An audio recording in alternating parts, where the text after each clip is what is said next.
नाजरीन, लड़कर मैच हारना जुर्रतमंदी से एक फाइटिंग मुकाबला हो और उसके बाद किसी एक टीम की हार या जीत हो, उस पर कौम मायूस नहीं होती। अगर आपकी टीम हार भी जाती है फाइट करने के बाद, तो फिर भी वो कौम या अवाम मायूस नहीं होती। फिर अवाम कहती है कि इस बार नहीं तो अगली बार हम जीत लेंगे मैच, एक अच्छा मुकाबला होगा।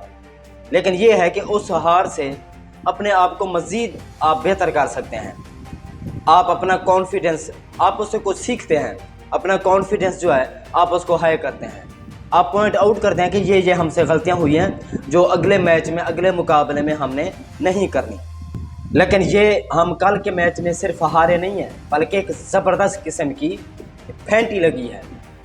फाइटिंग मैच नहीं था कि आप एक बहुत बड़ा रन्स का पहाड़ खड़ा करते, फिर उनको अचीव करने में प्रॉब्लम होती, मुश्किल होती, या उनके भी 7-8 खिलाड़ी आउट हो जाते। फिर था कि हमारी टीम अगर हार भी गया तो कोई बात नहीं, खेल में हार जीत तो होती रहती है। लेकिन यहाँ कुछ और हुआ है। फ़ौरन इन पाक इंडिया मैच से पहले ज़का अशरफ साहब को इनविटेशन भेजा जाता है बीसीसीआई की जानिब से। वो बीसीसीआई जो पाकिस्तानी टीम को वीज़े तक नहीं दे रहे थे, डिलेइंग टैक्टिक्स इस्तेमाल कर रहे थे, पाकिस्तानी शायकीन को फैसिलिटेट नहीं कर रहे थे, उनको टिकट्स यानी कि नहीं मिल रहे थे, ब्लैक में मिल रहे थे, और उनको पासपोर्ट भी नहीं मिल रहे थे इंडिया के, बहुत मुश्किल हो रही थी। लेकिन उसने कहा कि कल चूँकि 14 को पाकिस्तान वर्सेस इंडिया एक मैच होना है और उसमें एक बहुत बड़ी तादाद जो है इंडियन शायकीन की आ सकती थी, और क्योंकि ये उनका होम ग्राउंड था तो उसमें ज़ाहिरी बात है इंडियंस अवाम जो थी वो बहुत ज़्यादा आनी थी। उनका प्यार भी हमें देखने को मिला। लेकिन मैच चाहे आप किसी दोस्त मुल्क से भी खेल रहे हों तो उसके लिए एक जीत की लगन होती है, जीतने की एक कोशिश होती है, क्योंकि ये वर्ल्ड कप है और हर टीम का ख्वाब होता है कि वो वर्ल्ड कप उठाए।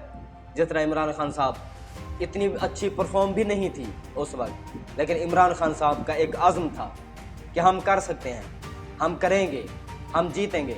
सो वो जीत गया और पाकिस्तान को, पाकिस्तानी कौम को एक हीरो ने, एक कप्तान ने वर्ल्ड कप दिया। पाकिस्तानी तारीख में बस वही एक वर्ल्ड कप मिला है, फिर उसके बाद कभी पाकिस्तान वर्ल्ड कप नहीं जीत सका। ज़का अशरफ साहब जाते हैं, और ज़का अशरफ साहब वो हैं जिन्होंने कभी भी अपनी ज़िंदगी में ना तो कभी एक मैच खेला है, और ना ही किसी मैच की कप्तानी की है, कैप्टनसी की है, और ना ही उनको कोई इस मामले पर, क्रिकेट के मामले पर कोई तजर्बा है, कोई उसके पास कोई टेक्निक है।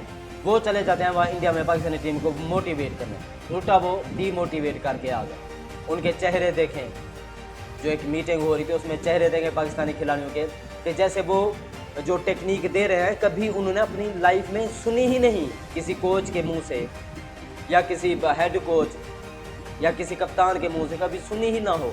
इतना हैरान कुन और परेशान, अफसुर्दा चेहरे, वाज़े तौर पर नज़र आ रहा था कि उनका जो कॉन्फिडेंस लेवल है वो लो हो रहा है, बल्कि उनका बीपी ही लो हो रहा है। अगर ये पॉलिटिशियंस मौलाना फजलुर रहमान, जरदारी, शहबाज शरीफ, नवाज शरीफ और दीगर जो करप्ट, अय्याश, नाअहल, ना तजर्बाकार पॉलिटिशियंस हैं, अगर अपनी आवाम को शऊर देते, सियासत समझाते, गलत बयानियाँ समझाते और ये कहते कि हम आपको इस तरह जो है ना इस्तेमाल करते हैं, आपके जज्बात से खेलते हैं, बेवकूफ़ ना बनाते, तो आज वही कौम जो उनको सपोर्ट करते, हम तो नहीं करते, जो उनको सपोर्ट करते हैं, तो ये सवाल लाजमी पूछ रहे होते कि आखिर इसमें ज़का अशरफ यानी कि अशरफ शुगर मिल में ऐसी कौन सी बात थी जिसके लिए वो चेयरमैनशिप के लिए अहल थे। लेकिन नहीं, क्योंकि अवाम बेवकूफ़ है, जिसको मर्ज़ी लगा दें। प्लम्बर का काम डॉक्टर कर रहा है, डॉक्टर का काम प्लम्बर कर रहा है, नाई का काम इंजीनियर कर रहा है, इंजीनियर का काम नाई कर रहा है।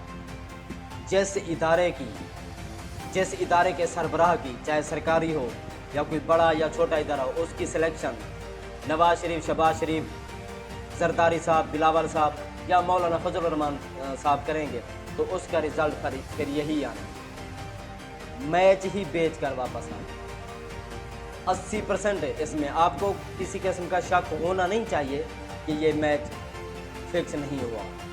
मैच फिक्स था और पाकिस्तानी कौम का सर एक बार फिर जो है ना झुकाया गया है।